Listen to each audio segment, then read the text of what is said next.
Welcome. Pretty dynamic start. We have tonight. We have with us Jim Hocking, former Nebraska coach, now coaches in Colorado, and Curt Wilson, Crown Valley coach, also the rules chair for United States Diving, and on the board of directors. They're going to talk about back and gainer takeoffs. Remember, this is a live broadcast, so you can fill out some comments in the comment section down below, and we'll bring them across and try to answer them the best we can. So we're going to bring in Jim Hocking first. Jim, welcome. How are you? I'm good. How about you, Joe? How's everybody else? Good. We're having trouble getting practice time with the number of kids we have. But we are moving forward. I know a lot of people don't have pool time. So, Yep. We're happy. Now, the second coach we have is Curt Wilson from Crown Valley. Hey, Curt, how are you? I'm great. Great. Good to see you guys. Okay. Well, we're going to talk about backs and gainer takeoffs today. And we're going to see, if you give me a minute, I may be able to pull up a short video. That'll be exciting. Well, it would be. It'll also. I am at the edge of my seat. Okay, I wouldn't wait for it though. Okay, so. Nope. Hey, look at you. Nope.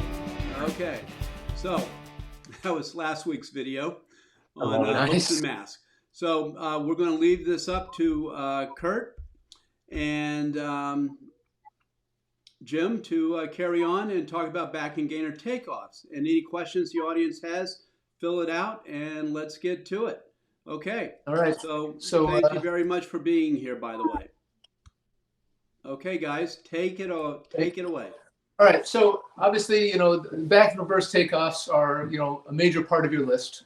We've got to do dives in every direction, from age grouper up through college, up to Olympics. The thing that's big about I'll start with back takeoffs. One of the big deals, it's probably a lot easier than reverse takeoffs because you're not dealing with the fear of the unknown as far as where the diving board is, all that kind of stuff. You're standing facing the board. So it's very easy to keep your distance and know where you are spatially. The key, though, is to keep your balance forward so that you're getting the full push out of the board and the full line of impulse off the board to get as high as you can, to get the best dive that you can, to do the more difficult tricks and make them look easy. So one of the things that we do a lot of exercises to keep that balance in mind. So, we probably every day, we do, probably 5 to 10 back jump pikes. The thing I love about a back jump pike as far as an exercise is there's no way to do it wrong and have it feel right. Because as you're jumping at a back jump pike, if you pike too soon, you're like a jellyfish. You're going across the pool. But if you wait long enough to get that full extension off the board before you engage your legs to come up into the pike, all of a sudden you get that feeling of what it feels like to be over the end of the board, push strong, and have the highest jump possible. So I highly recommend, every diver and every coach to really look at how to make that back jump pike work. And sometimes if people are adventurous and great, they can get 2 pikes in before they get down to the water, even on 1 meter. So that's just a great skill, great exercise. The key of somersaulting. Let's go back dive first. Okay, so back dive tuck. You've got to stay balanced, jump the dive straight up, bring the knees up, kick, and then look back. What happens when a diver first learns a back takeoff and a back dive? Invariably, they'll be across the pool, throw their head back, because it is a back dive, of course. You must throw your head back to get it moving. All of the wrong things, right? And then it's guaranteed you're going to go flying over. So the seasoned diver and the experienced novice diver that finally learns how to keep their chin forward, watch the end of the board or even in front of them as they're standing on the board, circle their arms without moving their head, do the tuck, kick out, and then look back to the water. What a dream that is when somebody actually does that for the first time. And they realize, oh my gosh, that's easier. It's harder. It's easier to control. The dive looks better, all those kind of things. So it's critical to do these steps and these stages so that people can be successful as they add the somersaults and they add the twists and they add the other things to that. So that's it for me right now. Let's have Jim talk about how that relates to the reverse takeoffs, which are definitely sisters in that sense, but a little bit more tricky because you got the hurdle and you got the board to deal with. What's to worry about a hurdle? Everyone's hurdle is perfect every time, right? Yeah. Yeah. So the nice thing, the sisterhood that Curt mentioned, basically everything that Curt said on backs is applicable to reverses. I'm going to talk a little bit about further down the road, assuming that the athlete has a reasonably balanced hurdle and is looking to do more advanced tricks, reverse 1.5, reverse 2.5, reverse 3.5, those type of things. Number one is definitely stepping out and extending in the hurdle to try to get a feel for exactly where your balance is, because every hurdle is testing. here I am. Well, there you go. Well, Jim, Look how skinny and young I am. well, And I'll that tell was you what, only like 5 or 6 years ago. speaking, I now have it running. Let's go through it and Yeah, that'd be great. Now that pool's been torn down, right? It's a big empty pit, but where I believe the 10 meter, you can see in the background, the platforms, there is now the foundation for what will be a 27 meter platform setup. I can't wait to have swimmers jump off that. Oh my, yeah. We're football players. I'll go up for a look, but I have to tell you right now, Hi, I'm I'm Jim not. Hocking, 8-time U.S. national. Well, let's team see if we get coach. some more Talk to you volume. a little bit about closure speed on back and reverse 2.5 tuck. One of the most essential parts of getting this dive executed well after the takeoff and full extension is now what? The biggest and most essential thing, you can either do an indirect close laterally or a direct close, but the most important thing is involve the head to the torso in the curl. So after the full reach and extension, as the arms come lateral on an indirect close, head and chest must curve in, grab here. This will force your body into a much tighter tuck. If you think about all the elite athletes, they are all in a very curved tuck. All of us have had that error of being in a very large tuck. That is when this area is open exposed. So reach as you begin to close, curl in to get the legs. That's my tip for today. That's really good. Let me do it from the side as well. No, just do the same thing, facing the same way, and do it while between this guy's mowing. Oh, yeah, really. Okay, so Jim, That's pretty fun. What can I say differently? I mean, honestly, that the additions I would have to that, besides closure speed, is head position, which also involves where you are looking. And as you are swinging through and getting, whoop, wrong way. There we are. And getting full extension on that, eyes looking out in front, somewhere between entry level or perhaps just a little bit further out. But seeing that through the full extension, and then as you close laterally or indirect or direct, is getting that head and chest down. I often have my athletes that are doing multiples, like 2.5s and 3.5s. Look to see if you can see your knees as you are gaining and grasping your tuck, and then sighting over the top of your knees as you're spinning. For the athlete that spots, essential. Gosh. And for the athlete that doesn't spot, good luck. Yeah, well, then it's like right about here. So, Jim, let me Go ahead. ask you this. Do you have them spotting the board or the water on back 1.5s and 2.5s, or does it vary? It does vary. When the athlete first learns the dive, we look for spots on the board. If it's a fairly new athlete doing a back 1.5, in fact, we had someone doing that today. We had them try to see the entire board, and their kick spot was after they completely saw the board and just started to see the beginning of the wall behind them. Another athlete today that I was working with, we had to adjust her spot. So she was today looking to see, and she said, I'm seeing the tip of the board, like where the cheese part is. And she was going over, and her takeoffs were pretty consistent, a good stand-up angle and all that. So we moved her spot to where we had a water spray system, and it was pretty vigorous to look for that spot, which was about 24 inches out from the tip of the board, and that seemed to work fine for her. And the caveat is that's if the takeoff is consistent. And the kind of a tip that I give them is you have to be looking, feeling everything as you're extending off the board. And if it's within a certain range, that spot will be accurate. If you feel a variance, if you feel like on a back takeoff, you fall back a little bit and you open up a little bit and your close speed isn't as good, you're going to have to kind of feel where you are in the air, kind of visually what you see, and you may have to adjust that kick to be later. Or it could be earlier if it falls back way back. Curt, what do you say? Yeah, no, definitely. And kudos to you for having somebody who's just learning the dive, already learning how to spot.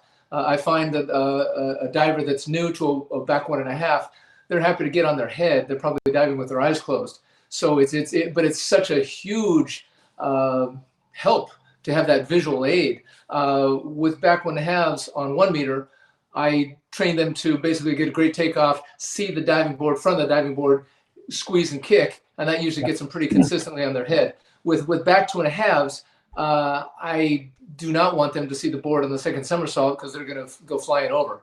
So I'm usually teaching them to look at either the base of the fulcrum or the gutter as they come around, so that they see that same visual angle that they see, so they can kick and get on their head. But it's so much of it depends on exactly like the speed that they go, the takeoff that they have. But I think a good rule of thumb is try to find some stationary objects that are always going to be there. So it's not going to be, that building, which may not be at the next diving meet. So, you want to find things that, like you said, the spray on the water, the diving board, the bottom of the fulcrum, the gutter, things that are consistently going to be at every pool that you're competing, so that you can have that stability and consistency with your takeoffs and spotting. We do a lot of spotting training on trampoline because we've got, just back somersaults, back 1.25, easier for kids to see when they're not, so concerned about, how they're going to land in the water. So that's a really helpful, and I find doing back 1.25 on trampoline the best thing, because they get to feel it, see it, just get the muscle memory going. It's a huge boon for their confidence. Curt, one of the things, if I can jump in, one of the things that we do when we have access to dry board, which has been a while, but I will actually yell, look, like when I'm spotting, as they come around to see the right spot. And on a 2.5, it's look. So we do that as well. And then we transfer that out to the pool when they actually do the dive. Yeah. So we usually call the divers when they're first learning the dive for the first time, thank God they have the faith in themselves and faith in the coaches. When they go for it, you call them and make sure they're on their head. And it's like, oh my God, that's easier than I thought it was going to be. Yep. Do you find that when somebody's prepping for a back 1.5 for the first time, all of a sudden their back somersaults are horrible? All the mechanics are terrible. Yeah. It's the most amazing thing. I always tell them, I invented that move. I know what you're doing. So you get one more lead up, and then we're doing the back 1.5. So good or bad, you might as well go for it. So all of a sudden the back action gets a lot quicker when they realize they're going for it. The other challenge, and we actually had that today, is when they do the lead up correctly, they're probably going to land on their butt or back. It's like you do it right, close it up, you kick, you're toast.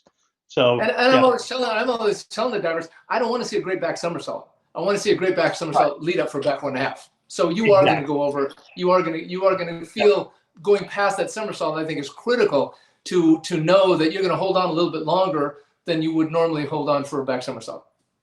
I've gotten to the point where I just apologize to them in advance. I just changed their name to Melvin and move on. Only do it once and then go on. Curt, do you teach straight arm or bent arm or circle arm or double wrap? The circle arm. Which is what? So the quick up here, and come around. Yep. But one of the things I think are really critical, and things I try to teach the kids, is to not make the move. Jim did a great example of it with the Fort Lauderdale piece. but not to make the move with moving your back, your lower back, to make it happen, because that's a lot of people do, is almost feel like it's like right below your chest. So that part of your body is the thing that's moving up on your chest. So, and then you can kick your legs into that tuck. I have had kids that go straight up, bring their legs straight up, and don't go anywhere. So it's critical that they realize their hips are going to come up and feel their knees slamming into their hands, and that's where the speed's going to come from. We talk a lot about in our program about closing speed, and that was referred to in the video, and that's that point after you get your maximum extension. How quickly can you get small? Right. You know, that's and we do a lot of dry land and conditioning work that involves that musculature and activation to try to get that down. And it's funny when you get often people that transition from gymnastics, they all swear that they're taught to do a back somersault with their head down. That usually looks like this. Yeah. And when they actually get that concept of getting the arms through and then doing this, invariably they go so fast and they come out and they go, oh my gosh, that was amazing. Yeah. So that's. Now we do like back somersaults up the side of the pool and things like that to help with just keeping the head in the right place and moving the arms quick. You know, being the speed of the arms and the connection to the legs into the hands is going to dictate the speed of the somersaults. But we do a lot of stuff with video too, where you'll show somebody their position that they're in a pike or a tuck, moving backwards, and invariably they're surprised when they're pulling with their head to try to make it move as opposed to pulling the other direction. Yeah, it doesn't work. It's and then you have the counterintuitive. conversation. What's going to move faster? You know, if you're wide in your pike or tuck, or if you're tight in your pike and tuck. You know, obvious answer. So it's a question of once they see that and understand it, then it's easier for them to sort of deal with what they're supposed to do. Well, we got a question from Zach. Zach wants to know know that.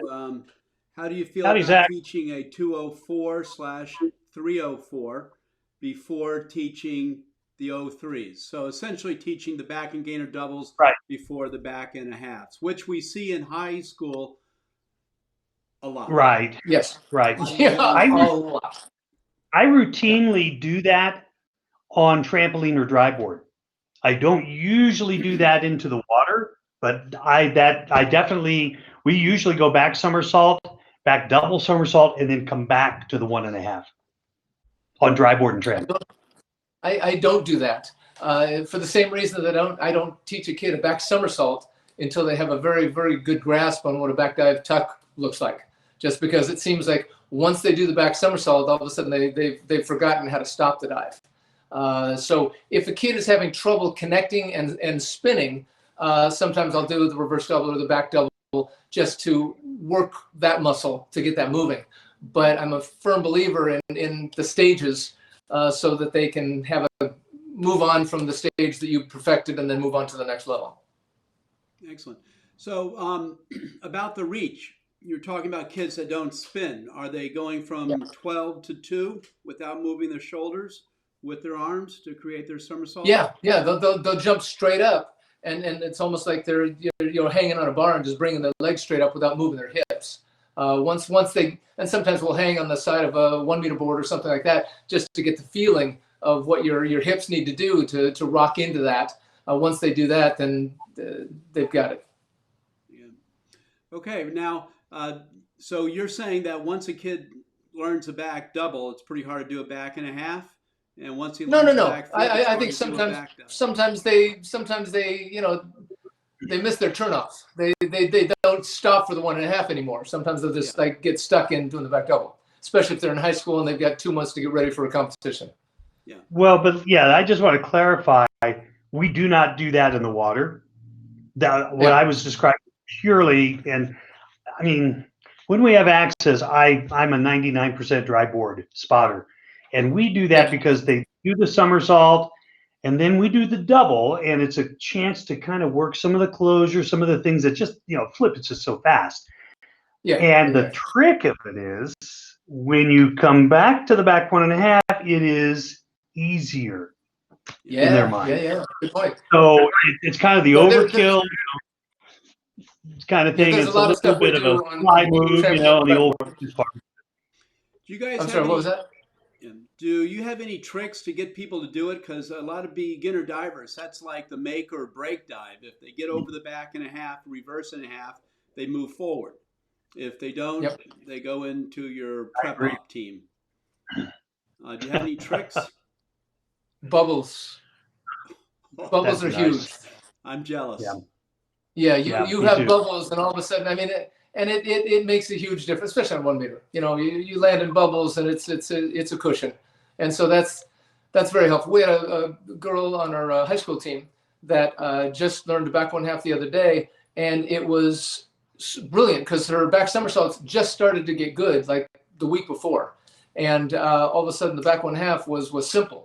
But she had faith that, you know, with the bubbles and with the lead ups and all that kind of stuff, that it was going to go well. And so that was a real nice thing when that happens, when it works out, and it usually does. Totally.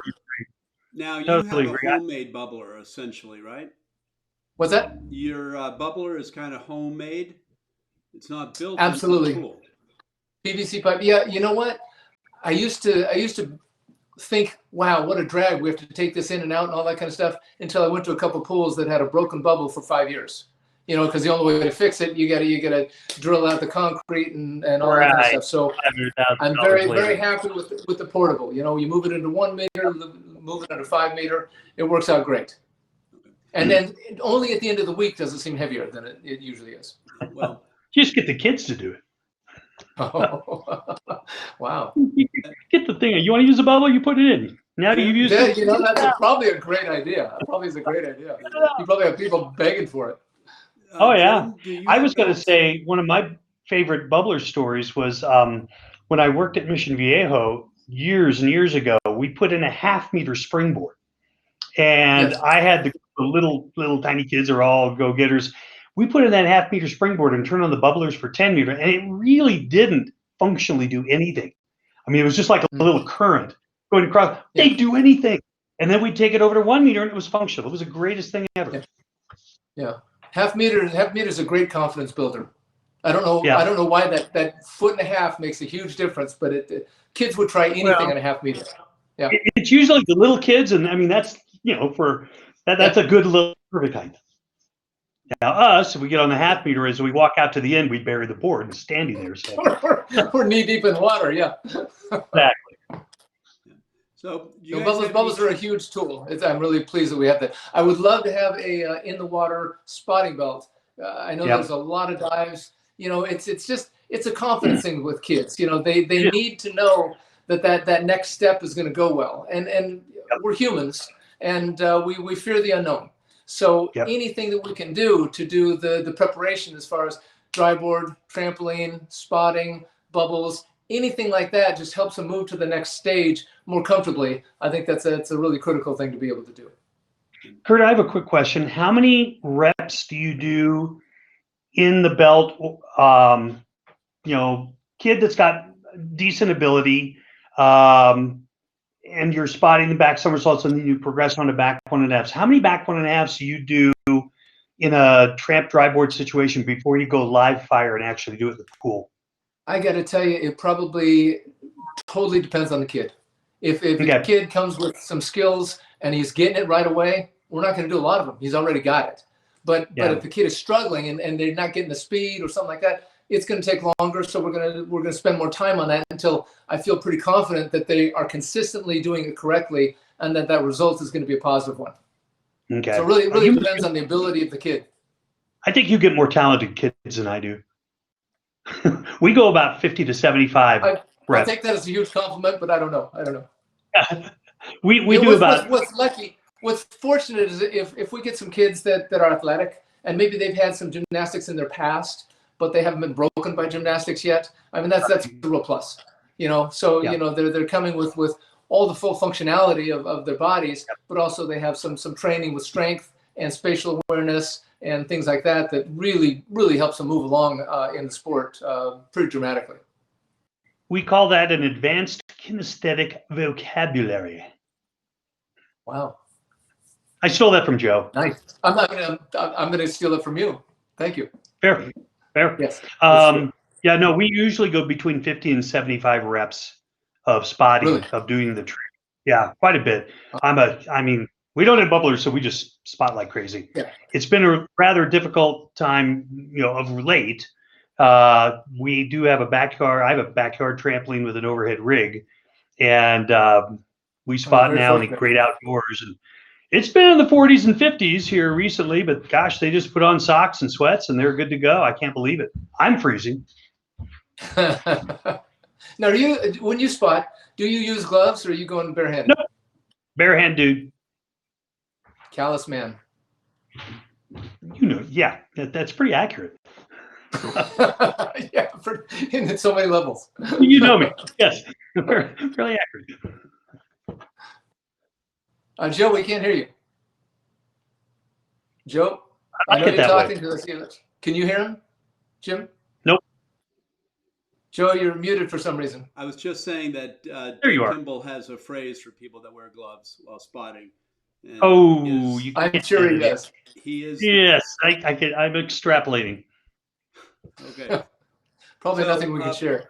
We have a question from Barbara Parker here. What do you Hey, guys Barbara. do to increase your fast twitch muscle response in the connection in the somersault? I missed the very first part of that. What do you do anything to speed up your divers in their fast twitch response? I can answer that on what we do with our dry land. We have a pretty, well, it's a pretty extensive dry land program. I kind of stole it from my college days and then, kind of water it down as to age appropriate, in my opinion. One of the best things that I believe in are weighted medicine balls. And with younger kids, you can just use a basketball or a soccer ball. But we do an awful lot of throws imitating fronts and inwards. I don't know if you can see me. And then same going this way with backs and reverses. We will vary our sets. We will vary, what the weight is, again, being careful on the athlete, making sure that they're, age appropriate. I'm not going to have, a 10-year-old throwing a 20-pound ball over their head. But once they hit high school, and again, it's judgmental, where they are in their own physiologic development. But we will do sets of that. We also do strength training. We also do weights.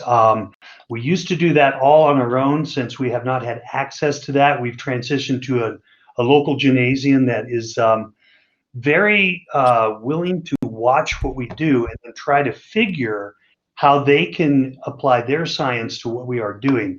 And the only bad part of the whole thing is it's from 6 o'clock to 7 o'clock in the morning, Monday, Tuesday, Thursday, Friday.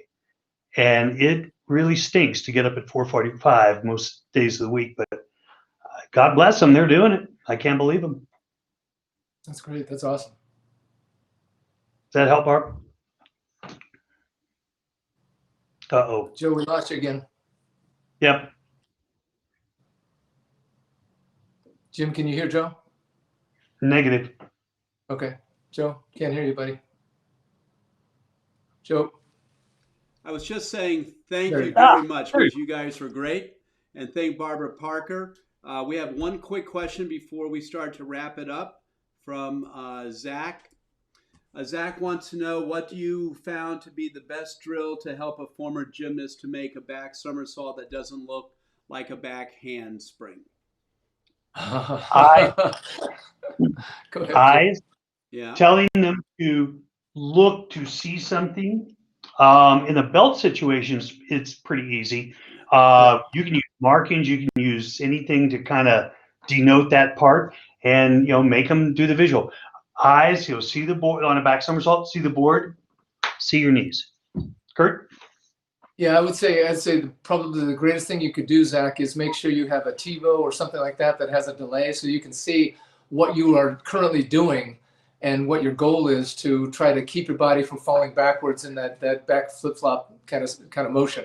If you can keep your body forward and make your hips and knees move on into that, and like Jim was saying, keep your head forward as you get into that tuck, that's going to be the big key, because you've got the musculature to make it happen if you've been a gymnast for a lot of years. It's just getting the right poise to make it work, position. Yeah, it's very hard to get them to stop. One of the tricks that we use is put a couple Sammies in their chin. Yeah. And Yep. see how long they can hold it. Usually it's not very long. Okay, so The other problem that I'm having right now with my own kids, maybe you guys can give me a word or two on this, is they're not motivated without meets. I mean, our kids are doing virtual swim meets in high school, diving against themselves and, sending a score in. Any comments, questions on that? Yeah, we did a fun thing the other day. There was a diving meet that somebody was hosting. I think it was in Arizona, and it was close enough for us to drive to, but not everybody felt comfortable getting in a car, going to a place, having to stay overnight, all that kind of stuff. This was back a couple months when things were even dicier than they are now. So I decided to have a meet during our regular practice times because, as everybody else, we have limited hours now, much more than we did before. So it wasn't a thing where I had to get permission from the city or anything like that. We had it during our practice time, and I sent out dive sheets the night before, and we talked about it for like the week before. And so we did different skills. They did 1 or 2 side dives, 1 or 2 skills on the board, and then maybe 2 voluntaries, 3 optionals, something like that. So it just got them into the competition mode as far as you had to deliver, and you got 1 shot to do it. But at the same time, we're not doing a full-on competition, and it was great because kids performed really well. They got excited about it. We had about a 20 or 30-minute warm-up before we did the quote-unquote meet, and it's something we're probably going to incorporate maybe every month, every 6 weeks kind of thing, because I think it is critical for divers to have that carrot in front of them. Why am I practicing? Why am I trying to get better? We eventually will have meets coming up. And it's important for coaches and parents and divers to look at how to be prepared for when that does happen, as opposed to when somebody announces it and now you got 3 weeks to get ready. That's no way to be ready. So I'm excited about the kids. They've been working really hard. We've got a bunch of new dives, and that helps a lot. Learning new dives, having that quote unquote pseudo meet coming in front of you made a huge difference as far as just the fun of training. Okay, so Jim, I need to wrap this up, and I'll tell you why. Yep. We have a very special guest waiting for us, Megan Nair. She's an Olympian. She's a PhD and deals with motivation. She's one of the most accomplished women divers that we've had in the United States. She currently is the at-large member on U.S. Diving, and she's going to talk to us about motivation. I'm hoping you guys can hang out in the green room, as we call it here, and maybe ask Megan some questions about how to dive or how to motivate the kids. Okay? No, Megan's great. Yeah, she is great. And, well, she's done some special programs for our kids a couple years back, where she came and talked about motivation, focus, and things like that. It was very, very helpful. Did it help? So anyway, yeah, I'm hanging out. I'm checking it out. Okay, hang it out. I appreciate it. Melinda Miller says, great information. Awesome. Oh, thank you. Thanks. Thank you, Melinda.